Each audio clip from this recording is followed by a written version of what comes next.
वेदी पर उपस्थित आज की सभा के अध्यक्ष महोदय, पूज्यपाद स्वामी जी महाराज, समस्त विद्वत मंडल, संचालक जी, इस समाज के समस्त पदाधिकारी गण, पूजा और सत्कार के योग मातृशक्ति, युवा बंधुओं एवं समस्त धर्माभिलाषी भद्र पुरुषों, छोटे छोटे प्यारे प्यारे बच्चों, मेरे से पूर्व बहुत ही सुंदर चर्चा वो आपने श्रवण किया है। आइए इसी श्रृंखला में थोड़ी सी चर्चा मैं आपके समक्ष करूंगी।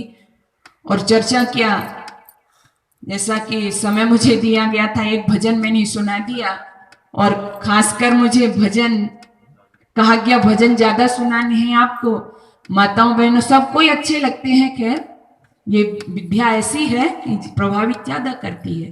तो आओ, जैसा कि बड़ा सुंदर प्रसंग यहाँ पर चल रहा है, बड़ी सुंदर बात मुझसे पूर्व कही जा रही थी माता बहनों भाइयों, कि हम आज ये जो वर्तमान कालिक जो संदर्भ है, इसमें हम अपने आप को, हम अपने बच्चों को कैसे प्रस्तुत करें। और दोपहर में भी एक छोटी सी सूक्ति मैंने भी बोली थी, मुझसे पूर्व भी बोली गई थी, कि इस वेदी पर आज जो विद्वत जन यहाँ से बोलते हैं, बैठते हैं, आपने कई बार सुना होगा, बार बार कहा जाता है मनोर्भव जनिया दैव्यम जनम, जिसका सीधा सा अर्थ किया जाता है मानव तू मानव बन। कई बार जब हम इसको बोलते हैं तो एक सभा में एक सज्जन खड़े होने लगे और मुझसे पूछने लगे, बाद में मिले, मुझसे कहा, बहन जी जो आर्य समाजी ये कहते हैं मनोर्भव जनिया दैव्यम जन्म, क्या हम मनुष्य नहीं हैं? क्यों जी, हम मनुष्य हैं तो हम मनुष्य कैसे बने, क्या बने हम? क्या हमारे ये दो पैर दो हाथ वाले हम मनुष्य नहीं हैं, हम मानव नहीं हैं? हो सकता है आप लोगों के दिमाग में भी ये प्रश्न आ सकता है। तो खैर इसका समाधान, इसका निराकरण तो बहुत लंबा हो सकता है, लेकिन बहुत मोटे और सूक्ष्म रूप में मैं आपसे कहना चाहती हूं, दुनिया के लोगों, मनोर्भव जनिया दैव्यम जन्म जो सूक्ति यहां पर दी गई, मानव तू मानव बन, मानव बनने के लिए इसलिए कहा गया कि ईश्वर ने आपको मानव बना करके भेजा, लेकिन आपके अंदर जो मानवता होनी चाहिए, जो इंसानियत होनी चाहिए थी, वो आज नहीं है। इसलिए कहा जाता है बार बार मानव तू मानव बन। यदि इंसानियत होती, यदि मानवता होती, तो मैं तो कहा करती हूं, ये आज अपने आप को जो मानव कहता है, आपकी बात नहीं है, जो अपने को मानव कहते हैं, और उसी मानव को मैंने लाइन में लगे हुए देखा है घंटों, किसके लिए? मीट मांस खरीदने के लिए। बहुत से लोग जब हम इस पर चर्चा करते हैं तो कहते हैं, बहन जी नहीं, हम तो अंडे खा लेते हैं, मीट मांस वगैरह कुछ नहीं खाते। तो मैंने कही नहीं खानी चाहिए। तो कुछ कहते हैं, बहन जी नहीं, हम तो थोड़ा सा हल्का फुल्का गाय आदि का ले लेते हैं। तो मैंने कहा गाय आदि का ले ले। तो कुछ कहते हैं, नहीं बहन जी, हम तो जो मिल जाता है बकरे आदि का, उसका ही ले लेते हैं। हृदय में वेदना होती है, हमारे वो संस्कार कहाँ गए जिसके लिए कहा जाता था? मैं कहती हूं, क्या ये मनुष्य वही है? अरे इसकी स्थिति तो वो हो गई है। वेद मां ने कहा था कि मानव तू मानव बन और कैसी वस्तुओं का सेवन कर, तो कहा बुद्धि लुम्पते यद्रव मदकारी तदुच्यते, जो बुद्धि को नष्ट करने वाली चीजें हैं, ये मनुष्य तू उनका सेवन मत कर। लेकिन हम तो आज हमारा पेट नहीं, बल्कि ये क्या हो गया है? कब्रिस्तान। क्यों जी? गाय भी इसमें है, मुर्गा भी इसमें है, भैंसा भी इसमें है, बकरा भी इसमें है, सुअर भी इसमें है। तो ये हमारा कोई पेट है? एक बार मैं नानक जी को पढ़ रही थी, बड़ा अच्छा लगा मुझे। उन्होंने कहा, दुनिया के लोगों, जो लोग मांस खाते हैं ना, और अपने आप को मानव भी कहते हैं, वो कहते हैं मांस मांस सब एक है, हिरनी मुर्गी गाय, आंख देख नर खात है, ते नर नरक को जाए, जो सिर काटे और का अपना रहा बचाए, और धीरे धीरे नान का बदला कहून जाए, धीरे धीरे नान का बदला कहून जाए। इसलिए मानवता के जो संस्कार थे हमारे, वो आज हमसे कोसों दूर होते हुए चले गए हैं। आज उन्हीं की आवश्यकता है। वो संस्कार जब हम में आएंगे, वो मनुष्यता जब हम में आएगी, तभी तो हम अपने बच्चों को संस्कारित कर पाएंगे। बहुत से माता पिता बच्चों को लेकर के आते हैं, कई बार मुझसे मिलवाने के लिए कहते हैं बहन जी बच्चा कहना ही नहीं मानता। प्रसंग बहुत लंबा हो जाएगा, जैसा कि अभी स्वामी जी कह रहे थे कहां से भूमिका बनाए, भजन भी सुनाना है, लेकिन मैं माता पिता यहाँ पर बैठे हुए हैं इसलिए कहना चाहती हूँ। कहते हैं जी बच्चा कहना नहीं मानते। एक बच्चा, मैं कोई बनावटी बात नहीं कह रही, सच बताऊं 5 वर्ष का बच्चा होगा, एक बहन जी और एक पिताजी उस बच्चे के माता पिता लेकर के आए। बोले बहन जी आप संस्कारों की बात कह रही थी, बच्चा कहना नहीं मानता। मैंने कहा अच्छा। बोला गाली भी बहुत देता है। जब उसने कहा तो बच्चा 5 वर्ष का ही होगा, ज्यादा बड़ा नहीं था, छोटा सा। तो उस पिताजी कहता कि गाली देता। मैंने अच्छा। तो बेटा एकदम से आगे आकर के कहता है कि कौन ससुरा कह रहा कि मैं गाली देता हूं? आप हंस रहे हो, मुझे वेदना। बोला कौन ससुरा कह रहा कि मैं गाली देता हूं? मैंने कहा भैया एक गाली तो तूने ये भी दे दी। तो वो छोटा सा बच्चा कहता है बहन जी ये भी साली कोई गाली है? मेरा माथा ठिनक गया। अभी पिछले दिनों हमारे मथुरा की घटना है, आपको आश्चर्य होगा। 10 वर्ष का बच्चा है, ज्यादा बड़ा नहीं है, और घर से निकल करके पुलिस के पास में थाने में आया है रिपोर्ट लिखाने के लिए। किसके विरुद्ध? अपने पिता के विरुद्ध।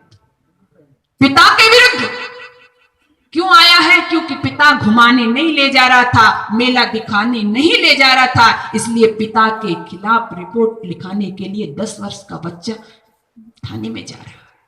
कहां है हमारे संस्कार? हम रोना रोते हैं, बच्चे नहीं मानते। लेकिन मैं यहां पर जो उपस्थित है पूछना चाहती हूं, माता बहनों, हमारे यहां मैं कहती हूं, मैंने दोपहर में भी कहा था, निराशा की बात नहीं करते लोग। जैसा मुझसे पहले भी गीत गाए जा रहे थे, राम के, कृष्ण के, भगत सिंह के, उधम सिंह के, बिस्मिल के, सुभाष के, मैं कहती हूं बहनों ये आज फिर से इस धरा पर आ सकते हैं, अवतरित हो सकते हैं। कई बार जब चर्चा करते हैं ना तो ऐसे नौजवान भाई सिर खुजलाते हुए कहते हैं बहन जी भगत सिंह आज कहा, राम हाँ तो पहली बात थी। ऐसा नहीं है, राम आ सकते हैं, कृष्ण आ सकते हैं बहनों, तुम्हारी गोद को गौरव में कर सकते हैं, तुम्हारी कोख को धन्य कर सकते हैं, तुम्हारे आंगन में किलकारियां मार सकते हैं। लेकिन माता शर्त एक ही है कि राम इस धरा पर लाना चाहती हो तो तुम्हें कौशल्या पहले बनना पड़ेगा। यदि हनुमान लाना चाहती हो तो तुम्हें अंजना पहले बनना पड़ेगा। यदि शिवाजी लाना चाहती हो तो जीजाबाई तुम्हें पहले बनना पड़ेगा। जब बच्चा गर्भ के अंदर होता है ना माताओं बहनों, तो संस्कार ये यहां से बोल रहे हैं, 3 संस्कार तो ऐसे होते हैं माताओं कि जिस समय बच्चा गर्भ में होता है ना तभी कर दिए जाते हैं बच्चे के। आजकल तो माताओं पिताओं को नाम तक पता नहीं है। जब आपको ही पता नहीं है तो फिर बच्चों में संस्कार बोलो कहां से आएंगे? फिर बच्चों की गलती है क्या? नहीं है। और फिर यही बच्चे हैं जिनको हम संस्कारित नहीं कर पाते, जिनमें हम संवेदना नहीं भर पाते, जिनमें हम मनुष्यता के गुण आरोपित नहीं कर पाते। वही बच्चे हैं कि जब कोई दिन बाकी नहीं जाता, रोड पर खड़े होकर के, सड़क पर खड़े होकर के सीटियां बजाते हैं, अश्लील कमेंट करते हैं, बहनों के साथ छेड़छाड़ की घटनाएं करते हैं, चोरी जारी लूटपाट की घटनाओं को अंजाम देते हैं। ये बच्चे हमारे घरों से निकल करके ही आते हैं। और क्यों बन जाते हैं ऐसे? क्यों? क्योंकि उनको संस्कारित हम लोग नहीं कर पाते हैं। इसलिए आइए, जैसा कि स्वामी जी कह रहे थे, मैं उसी बात को दोहरा रही हूं। इसलिए आओ, अपनी जिम्मेदारी को आप समझो। मैं तो कहती हूं, आप बच्चों के लिए कमाते हो, कोठियां बना करके जाते हो, बैंक बैलेंस करते हो, अच्छी गाड़ियां खरीदवाते हो, लेकिन सज्जनों मैं तो कहा करती हूं कि तुम बच्चों को कार देना चाहे मत देना, लेकिन बच्चों को संस्कार बोलो जरूर देना। यदि तुमने बच्चों को कार नहीं दी तो कोई बात नहीं, लेकिन संस्कार नहीं दिए तो तुमने बहुत बड़ी हानि बच्चों की है, अपनी की है, समाज की है। इसलिए आओ, मैं आपसे कहना चाहती हूं, संस्कारित बच्चों को करें। कैसे बनेगा मानव? मानव कैसे बनेंगे? बच्चों में संस्कार कैसे पिरोए जाएंगे, भरे जाएंगे, दिए जाएंगे? तो 3 की जिम्मेदारी बताई, पहली माँ की, दूसरी पिता की और तीसरी आचार्य की। जब ये तीनों गुरु अच्छे मिल जाते हैं बहनों, तो फिर संतान भी अच्छी वो लोग बन जाती है। और मेरी माताओं बहनों, हमारे यहां पर अच्छी संतानें थी, वो बनाई गई थी। एक बेटी को मां तैयार करती थी। हमारे यहां पर तो ये कहा कि जब संतान उत्पन्न करते हैं ना गृहस्थ में जाकर के, तो हमारे ऋषि महर्षियों ने क्या कहा कि उसकी तैयारी, संतान उत्पन्न करने की तैयारी कम से कम 20 वर्ष पहले से कर देनी चाहिए। 20 वर्ष पहले से कर देनी चाहिए। आप कहोगे ये कैसे? वैसे इसलिए कि यदि आपका बेटा चाहे अभी शादी नहीं हुई है, धूम्रपान करता है, शराब आदि पीता है, झूठ आदि बोलता है, और वो गृहस्थ में जाएगा और गृहस्थ में जाकर के संतान उत्पन्न करेगा, तो उस बच्चे में भी वो व्यसन बोलो आएगा। आपकी बेटी में संस्कार नहीं है, कर्कशा है, असत्य भाषण करती है, और भी दोष है, तो गृहस्थ में जाएगी तो बच्चे पर वो संस्कार जरूर आएंगे। इसलिए कहा बच्चे के जन्म से कम 20 वर्ष पहले, और 20 वर्ष का मतलब होता है माताओं, बचपन से तुम्हारी गोदी में जो बेटा और बेटी है उसको संस्कार दो, क्योंकि वही तो आगे चल करके गृहस्थ में जाने वाले हैं।